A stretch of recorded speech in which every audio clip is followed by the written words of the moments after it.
of those flexible picks are getting through because there are more important target bans here. You know, they're taking out the Zoe in addition, targeting Jensen in the mid lane. Rek'Sai there was the champion that Clid had that 7-0 game on where he really dominated. So a little bit of adjustments already.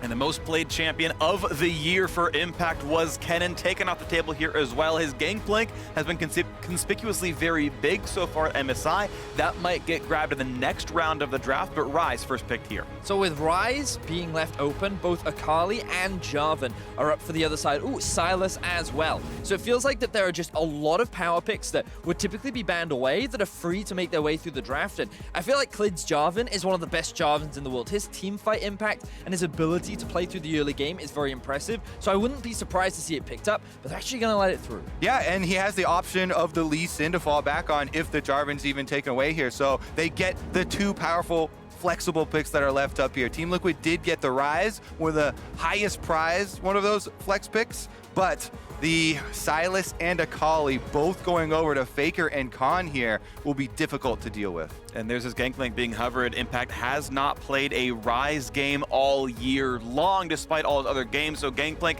grabbed right off the top. We now know Jensen's playing that one, so it's not flexible for TL. We know exactly where both these champs are going. SKT can make sure they prefer which one of those two matchups, the Sylas and Akali, but that's the solo lane's locked in at the very beginning. It's no longer flexible. This is rigid.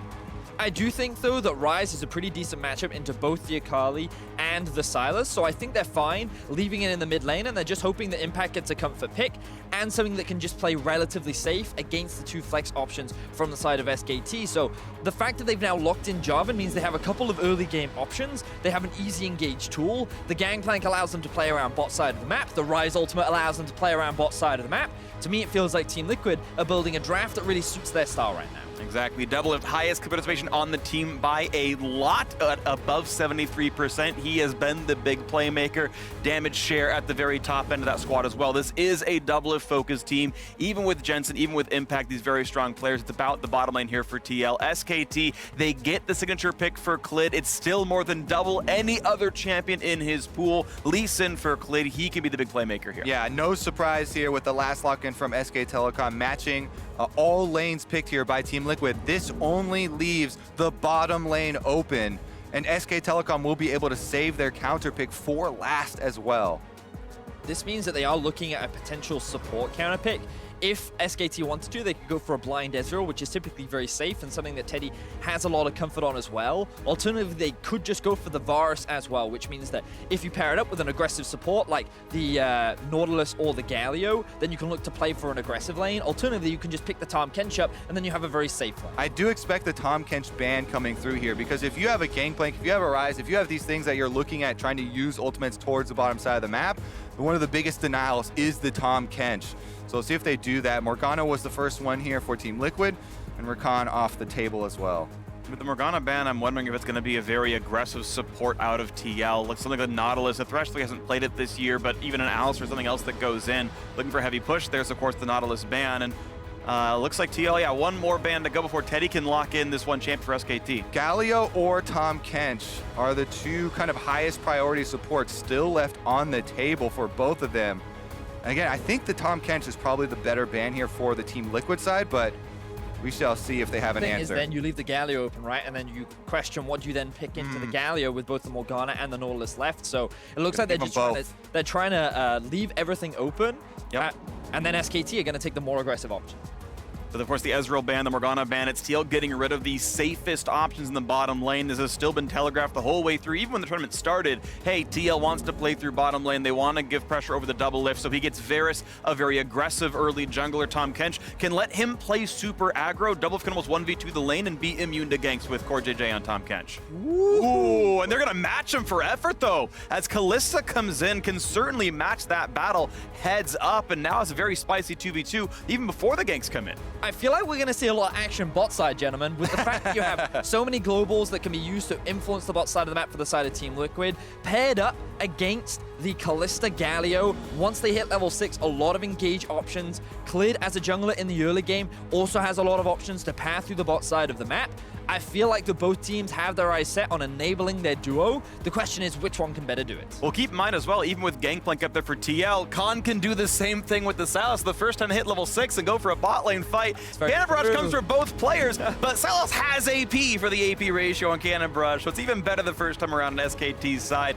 It's gonna be a spicy one. It's going to be an exciting one. It's a battle right now for 3rd place at the end of the first round robin. Team Liquid from North America, SK Telecom T1 from South Korea. So rarely does NA beat Korea, but it feels like there's actually a chance in this best of one. Team Liquid put together a super team. They got Jensen over, they got CoreJJ, a recent world champion, and it felt like this was the chance for NA to make a big stride. It's SKT's return to form. Clid has been phenomenal. The rest of this squad is ready to go, and day number 3 of the MSI group stage is ready to begin. NA versus Korea, Team Liquid versus SKT. Let's roll the graphic. Let's see who's up on this one.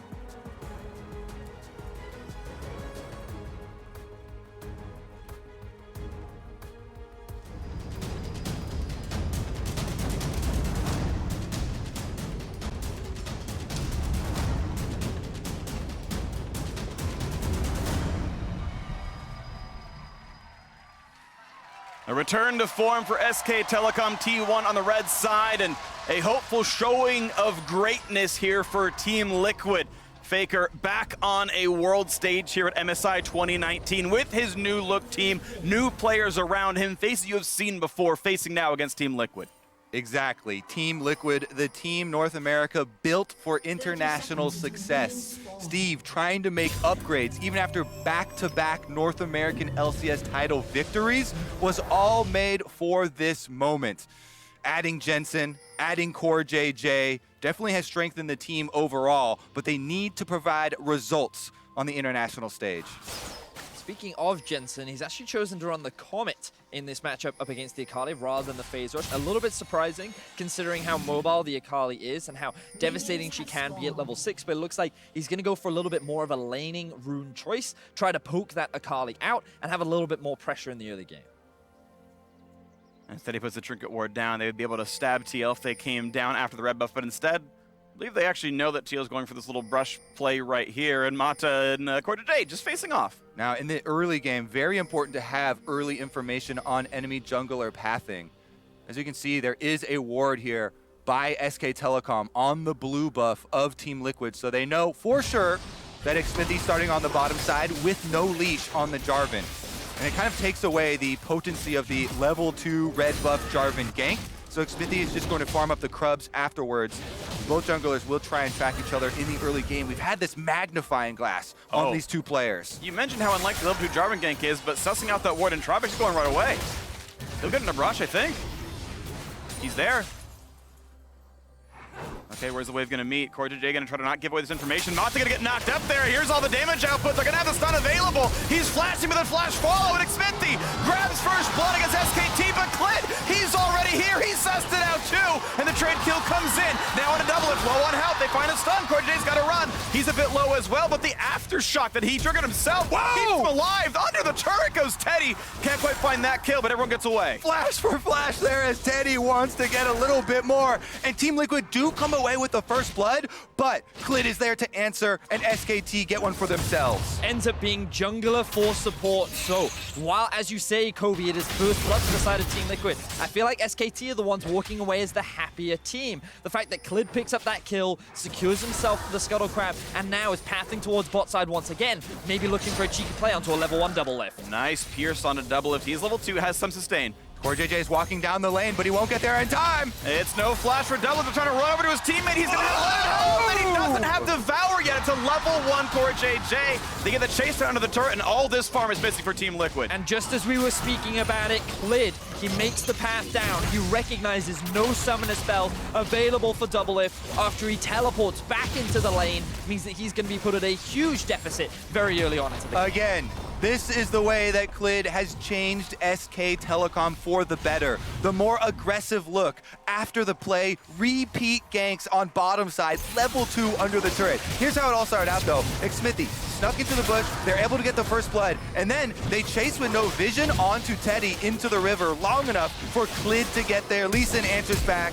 Getting the flash off of DoubleLift meant he did not have it here, and that's why the repeat gank does work out for Clid. Gets in there with the red buff, and SK Telecom gets some plates off of the bottom turret in addition to the extra kill. And I love the decision making from Teddy as well. In the moment, rather than focusing the jungler and trying to keep his AD carry alive, he immediately goes onto DoubleLift, knowing that with the Hail of Blades being a Callista at level 1, he can force the Varus out, and with the arrival of Clid, they would be likely able to turn this into their favor. So very good, quick decision making from the AD carry of SKT. We expected bottom lane focus. We expected a lot to be determined by these junglers early on, and definitely has set them up for success on the side of SK Telecom. Khan also invading to get some more jungle vision for the side of SKT to continue to track Xmithie. Xmithie kills a ward, so he's known to be on the bottom side of mid right here, possibly in that brush. Puts the trinket ward himself to try to track Lee Sin, and first recalls come in from the mid laners. Top laner's back recently as well. No Sheen done for Impact, couldn't put that one quite together. He's facing off some extra ability power and a control ward, so that Khan can keep himself safe, pushing in this top side. And top side definitely will benefit a lot if that Ocean Drake does go over. First dragon will be an Ocean Dragon. That just puts even more importance on who's going to win the bottom side early fights, because that's such a good dragon for Gangplank, be able to farm back up, back off and regenerate, keep them healthy on the top side. But with SKT having the early advantage and them having the Callista Galio, looks like they're in a very secure spot. Well, now looking at the next play as Faker and Clid come through. They spot a couple of wards. They'll knock those down and darken out some of this vision. This Ocean Drake, you can see all the aggressive wards down right here. Clid does have kind of control of his bottom river right now, as Xmithie is around, but going to be walking through wards while doing so. It is actually being started off right now for Clid. Notice that they do have priority in bot, but the mid is actually in a fairly even state. So I think this is a little bit dangerous for Clid. Good smite. Bottom scuttle's pretty big, and you can see now Impact getting chunked a bit low as Khan is about out of mana. That's going to be relevant, but he's doing a good job of kind of pushing around. Cannon Barrage now grabbed by both top laners, and we'll see if there is a fight somewhere else. Both top laners can join with globals. Yeah, fun little fact too, Khan was able to steal the Gangplank ultimate before Impact himself hits level 6. Sometimes in lane, you can get it, the enemy's ult before they even get it. Yep. If you push up the minion wave like that. In the end, Impact also hitting level 6 though, with no action occurring. And I love that Clid is still hanging around the bot side of the map, because a lot of summoner spells still on cooldown. So with those up and available, Clid can look for another potential play, but also he wants to be aware in the event of Xmithie looking to try and find an opportunity back into the bot side of the map. Yeah, we talked about how good that could be for a Gangplank matchup. Now it's going to be on the side of SK Telecom. So Khan with the Sylas could be feeling very good. Akali can back off, heal back up in the Shroud, with addition to an early Vamp Scepter. There's just so much sustain on the side of SK Telecom. They're feeling very good about those early moments we saw on the bottom side of the map. Yep, absolutely huge for SKT. A 7-minute Ocean Drake means so much for winning a game. It makes the laning phase almost just fruitless for TL to try to get any harassed down. We can watch the bot lane continue to fight on back and forth. DoubleLift licking his wounds within 15 CS after a pretty catastrophic early start. That death under his turret was very rough, and even now, look at that. Poked out yet again, and DoubleLift gonna lose even more of this farm. A 20 CS difference, and plate number 2 goes to SKT in the bottom lane. But also a 2-level difference. The fact that Teddy's already level 6 is so devastating for the bot lane of Team Liquid. Only level 4 for DoubleLift. Can't even approach the wave under his own tower. The deficit continues to mount towards the bot side of the map. Fortunately, mid is going well for Team Liquid. Top lane also going well. We aren't even at 8 minutes into the game, and it's already on a 1-to-1 basis. Teddy up over 1,000 gold over DoubleLift. Callista getting to the Blade of the Ruin King so quickly here is going to be insane. Really big stuff right there. The overall gold lead is 1,000 itself, so most of that lead is encapsulated by the bottom lane, but since that's where TL wants to play their advantages, certainly kind of hurts them more than it might hurt other teams right here. SKT having a very good early game, and I think that lead will stretch somewhat again because of that Ocean Drake. It is a really important point in this early game. Clid used to farm, level 6 for him. Xmithie the same.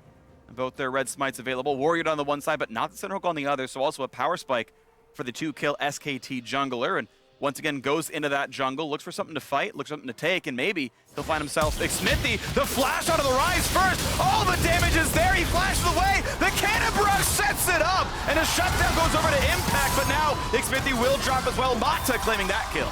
Yep, they're able to get the counter kill once again.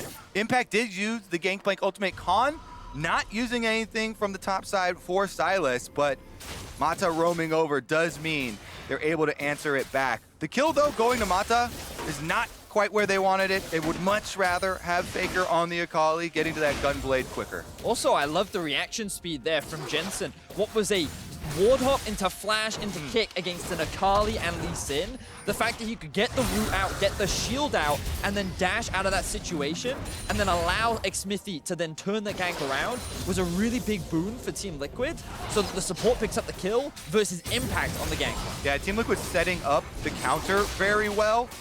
They were definitely ready for it. As you can see, Xmithie was waiting there for the counter gank, plus Impact very ready to throw out the ultimate.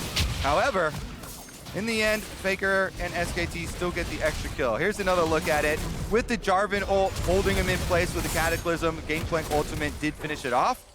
But Faker having the second charge of execute damage for Akali is able to pick up some extra money. And this bottom side is This is exactly what you want to see. This is so good out of SK Telecom T1. Clid back down here. Plate number 4 is gone. First turret just past 10 minutes in. They are smashing through bottom lane, and it's a level of play I think people expected out of Teddy and Mata. They were so good in the LCK. They're such good players, Clid as well, and they are completely handling this 2-on-2 or 3-on-3 or 3-on-2. Yeah, I think so much of the credit should go over to Clid for getting down there in time. You know, Team Liquid did chase up into the river after getting the first kill, and that just opened it up, you know, for the counter attack. Since that moment, it has been all bottom side. Clid returning for the second kill was the backbreaker, right? Yeah. So I think just so much credit should be given over to the jungle.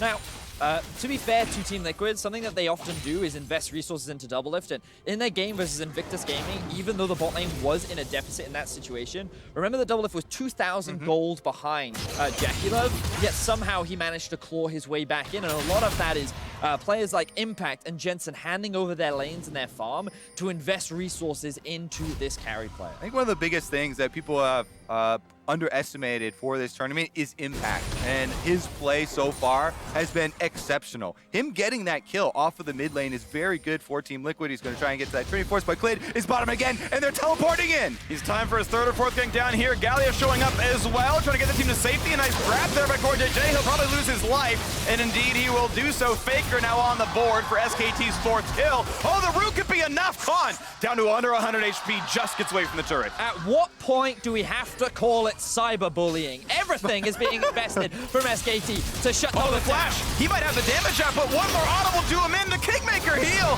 the Kingslayer, and puts him back with the Vera. Still traded out. Nice piercing arrow. DoubleLift does trade one in, but it's still 2 for 1 long term for SKT. Yep, they used the Gangplank ultimate for that as well. Impact tried to push up the lane on the top side and has gotten one play off the turret for everyone investing on the bottom side. Faker going in on him though. This is going to be a pretty difficult fight. Impact has a level lead, but ulti lists when Faker has the cooldowns. He's going to land, eats the orange, tries to run away. Will the double dashes come in? There's the first one. Faker could go for a little bit more damage, but no, has already burned the full charge of the ultimate. Just a friendly exchange between old teammates here as Faker says hello to Impact at the top side once again.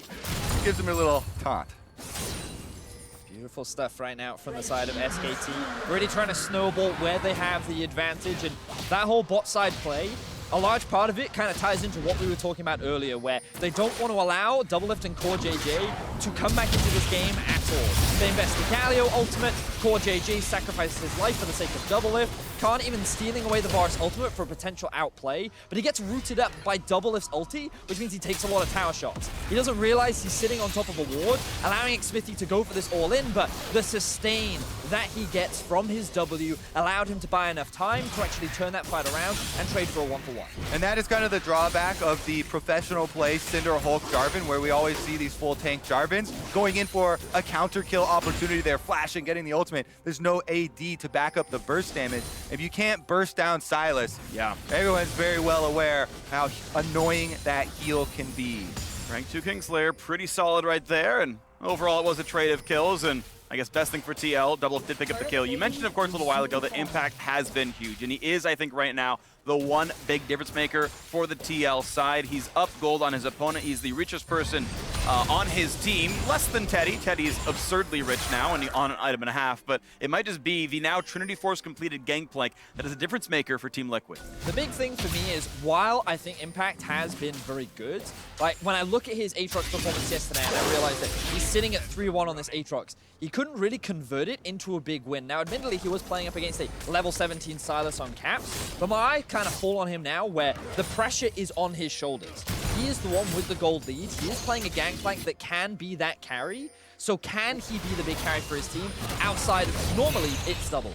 Players spot each other again. Sylas burns through the Gangplank ultimate and doesn't get a kill out of that one as Impact walks away, but the Rift Herald is summoned bot to give Impact even more money if he can shepherd this in. Yeah, the problem is he's 2v1 right now. If you're not close enough to the turret when the Rift Herald hits, nobody gets money for those plates. Xmithie going mid instead doesn't help him usher up that Rift Herald, and Shelly just goes down. Well, 100 gold for killing the Rift Herald, 25 for killing it back. It's, I guess, technically still a goal lead for TL, but that is an objective that means almost nothing as Impact and well, it couldn't push in any farther. You can see this early game. Yeah, 5 turrets through the bottom lane, 2 elsewhere. Now attempted play, kicks him into the wall, pushes in for a bit more damage. Now here comes Impact's own ulti, and it's going to be Waveker, and that's it. Yeah, trade of ultimates goes down there on the bottom side. Meanwhile, on the top side, turret about to fall for Team Liquid. Jensen defends against Faker. Kind of looking at the minimap right now and seeing where the allocation of vision is being invested, and you'll notice that towards the bot side of the map, there are these 3 control wards that are actually being spotted out by SKT. They are aware, and a lot of it is to just help protect towards the bot side of the map, to enable Impact so that he can continue to push without a tower. But unfortunately for Team Liquid, they tried to make that play towards mid. That allowed SKT to then get vision up towards top side, and that's why this top tower is slowly being chipped down, and why Team Liquid are now forced to play on the defense. And I think the biggest wild card here for Team Liquid that they need to be able to use is the Tahm Kench Abyssal Voyage. CoreJJ trying to affect those side lanes as their split pushers attempt to keep the minion waves in place is the surprise factor. Mata on the Galio is the same on the other side for SK Telecom, and that's what you have to keep your eyes on. All right, well, looking now at the state of the game as Ocean Drake number 2 spawns in a minute and a half, and Mata just holds the mid wave as we wait for that to push in. You can see Team Liquid really unable to play aggressively whatsoever. None of these players willing to cross the river in any of the 3 lanes. It is SKT with slow and controlled style, trademark Korean League of Legends, trademark SKT, and they push the ward slowly in and try to find incremental objectives across this game. And I'm noticing some of these big item spikes coming out for SKT. The Gunblade now finished for the Akali. Blade of the Ruin King plus QSS for Teddy means that SKT could actually start to look for fights right about now. With the Ocean Drake about to spawn in about a minute, I wouldn't be surprised if they want to try and force Team Liquid into a situation where they're saying, come, challengers, fighters, because we're more than ready to take you in a 5v5. Jumping in, looking to push everything down. This top turret is 1 auto attack away from dead, and indeed it will fall. And now potential dive. It is 4 versus 2. But only the Gromp going to be assaulted, and even that's not going to be hit too hard. So Team Liquid able to walk back onto this one, but SKT still on 2 Drakes and 2 turrets to nothing on TL side. A summoner teleport used to get back into the mid lane.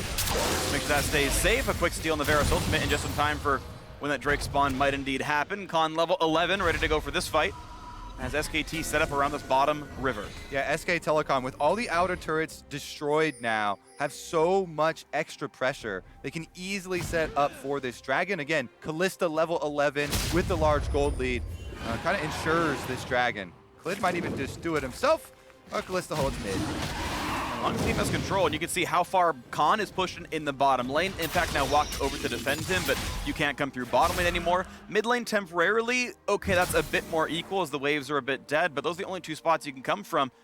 Wards all over the jungle right now, so Clid is indeed safe to solo this. Khan even walks by just to make sure as he sees Impact through the wave out, and Indeed, no one is around. It's very, very safe. Clid going to pick up the third Sprite Ocean Droid, and they're knocking them down basically on spawn right now, stacking up, and the second mountain going to be up in 6 minutes. Almost finds that flash taunt, not quite yet though, but here comes Fate's call around towards DoubleLift. He's going to burn his own summoner spells. Of course, no flash available anymore. Can't get away from this one. Nice kill picked up by the 2-on-1, and now, oh, they get the stop. That's not going to be the ulti over the wall. CoreJJ going to be trying to be brought over, but nice flash kick.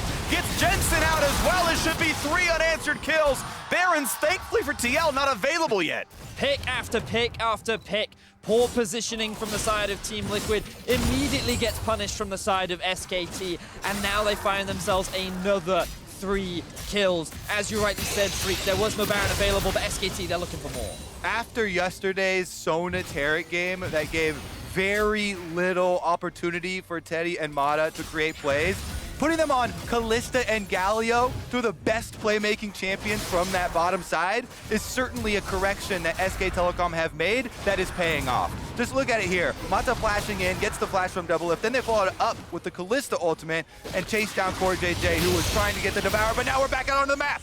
It's in fact low on health, but staying alive, but a damage comes through. Khan now has Cataclysm, not going to be able to pop that one, but kills off the wards, and again, it is Team Liquid forced to run away consistently in this game as the gold lead stretches to over 3,500. TL still yet to find a neutral objective.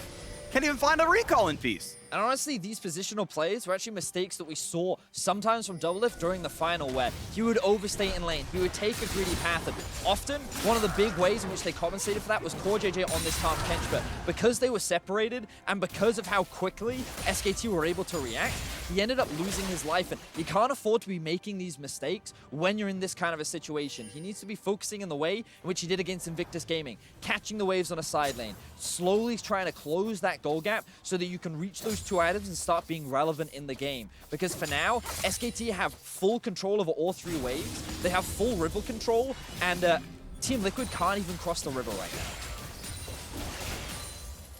Now they can at least clear waves in front of their turret. That is what TL has been given for now. So unfortunate for them, they don't really have that same sort of hyper carry that Varus is a decent team fighter, but it's not like you're scaling up to a 5-item Jinx or a 5-item Kai'Sa. There is no obvious easy late game button you can press and just wait out for, so it is going to require quite a bit of effort for TL to edge their way back into this one. Again, if we're looking towards the late game, I would turn my eyes towards Impact. Well-placed barrel chain is kind of the hope, and that big explosion would be the thing that they would want to try and turn it, but in the mid lane, knock up into a tie and a Cataclysm. It will find CoreJJ, but double back out, and under the turret is actually a lot of slows and a fair bit of damage as the turret gets lower and lower. A piercing arrow finds Teddy over the wall, goes Impact, forcing a flash out of Khan. This actually could be a fight. Cataclysm, what's he gonna find? Nothing just yet. Finally into the back line, and quick Zonia's now for Mata, now into the back line. Double's gonna run out of health. Nice pick up there by Faker on the board. Galio joins him well, make that 3 kills already. Even Mata stays alive. He just barely burns down to the passive, but it is still several kills in favor of SKT. 1 barrel lands. Will there be enough damage to knock down Khan as they run away? Looks like it's SKT able to pick up 3 kills, lose only 1, and answer right back in. Make it a 4th for them as they lose their own second member. Now Jensen alone running away from the turret. Not going to find that last little bit of a dive. SKT, though, winning that fight 4-2. Yeah, and SK Telecom retain control of Summoner's Rift. They can push in the mid lane right now. Oh, they're actually... He might have it. He finds another slow. He can keep going. One more run might kill him, but he gets another shield. Well played by Jensen. That's Clid over the wall. That's 5 kills in a row. A spree for the jungler. 5-1-6. Beautiful stuff from SKT. They secure themselves the final outer tower, and this was just Team Liquid once again overstaying in the mid lane. They utilized the Gangplank ultimate to buy some time, and because they couldn't get the kill onto DoubleLift, it looked like the SKT had overextended. But notice here, keep your eyes on Xmithie. Goes to the flash, knockup, fails it onto Teddy.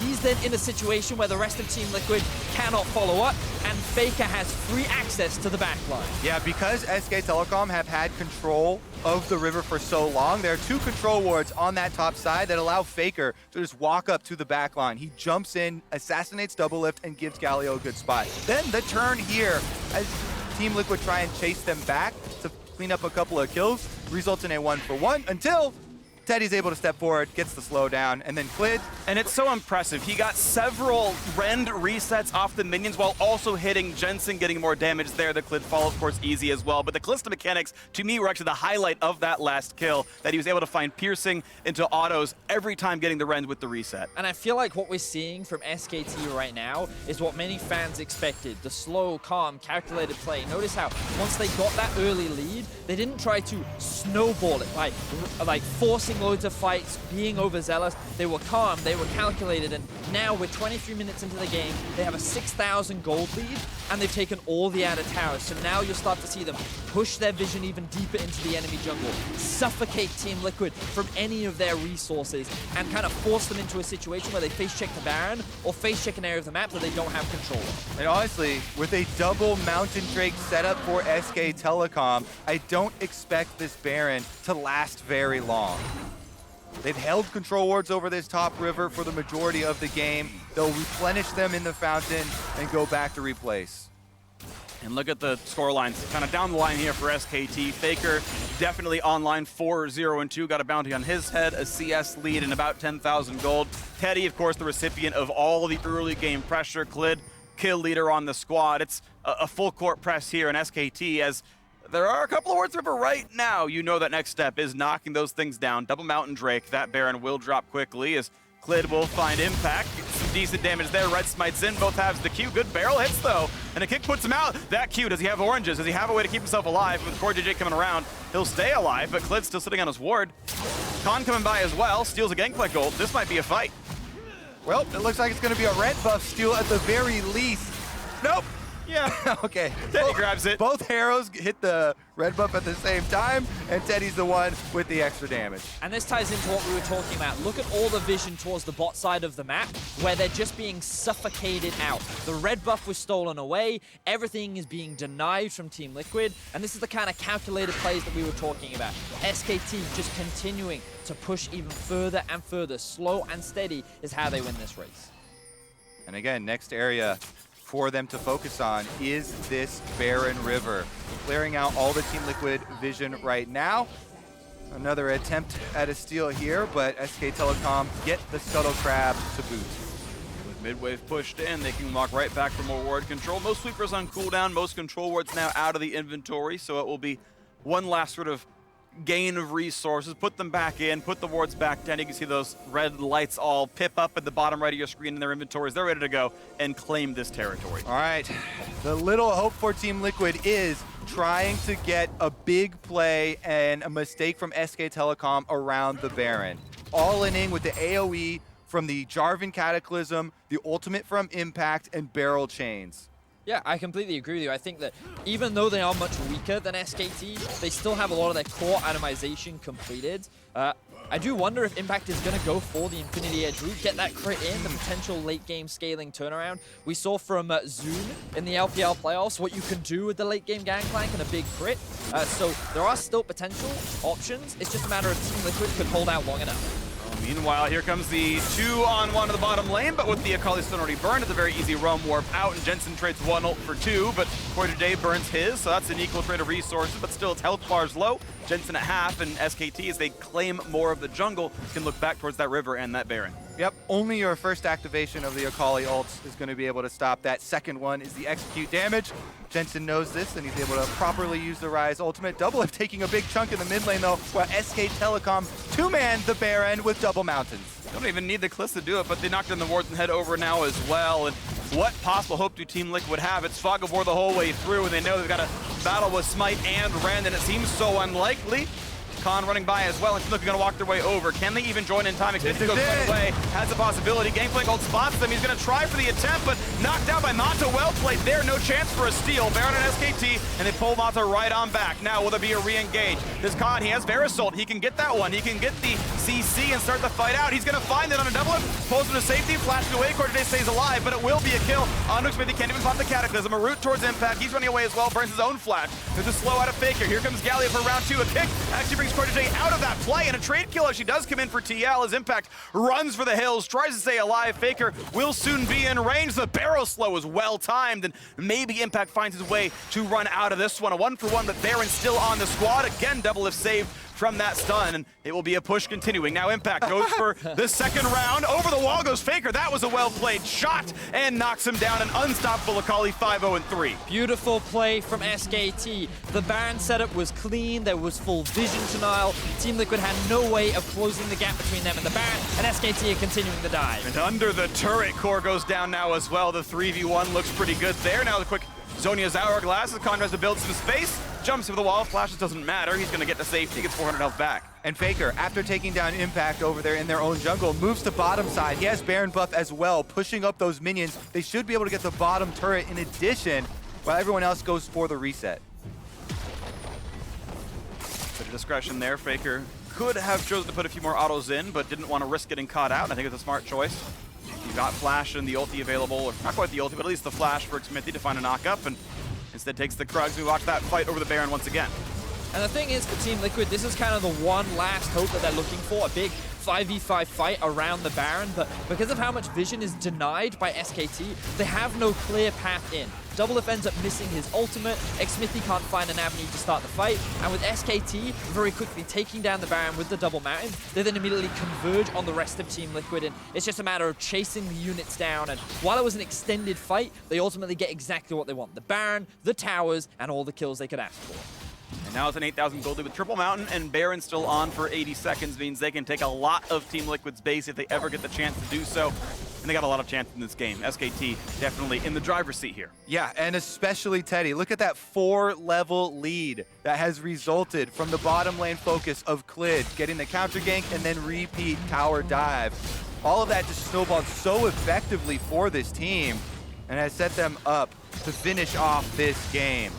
And this is a really important win for SKT as well. Finishing the first round robin, they wanted to be in a position where they could end in third and potentially challenge for those top 2 spots. And getting a win against TL is definitely a big confidence boost that they need.